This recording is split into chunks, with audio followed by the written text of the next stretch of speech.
এই মুহূর্তে দেখতে পাচ্ছেন শবে বরাতের রাত্রে ফুরফুরা শরীফে মুজাদ্দেদে জামান দাদা হুজুর পীর কেবলা রহমাতুল্লাহ আলাইহির মাজার শরীফ জিয়ারত করছেন সবাই।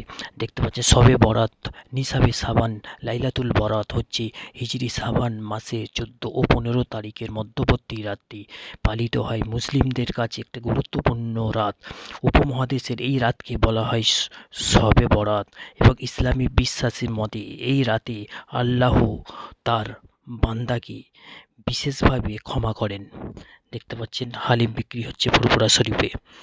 দেখতে পাচ্ছেন মাজার শরীফের সামনে দাদা হুজুর পীর কেবলা রহমাতুল্লাহ আলাইহির মাজার শরীফের সামনেই এরকম ভাবে হালিম বিক্রি করা হচ্ছে। দেখতে পাচ্ছেন অনেকেই হালিম খাচ্ছেন এবং এই মাজার শরীফের আজকে অনেক ভিড় হয়েছে। আজকে হচ্ছে আপনার রাত। দেখতে পাচ্ছেন আব্বাস সিদ্দিকী মাজার শরীফ জিয়ারত করলেন। দাদা হুজুর পীর কেবলা রহমাতুল্লাহ আলাইহির মাজার শরীফ জিয়ারত করে বার হলেন। দেখতে পাচ্ছেন